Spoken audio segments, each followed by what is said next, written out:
ये सिर्फ नाम नहीं, ब्रांड है, ब्रांड।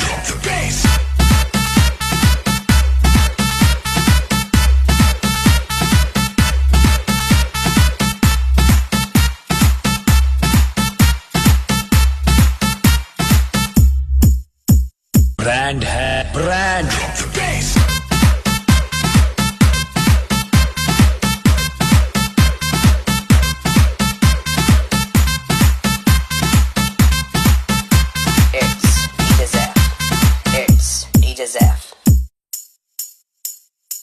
It's BiasV9.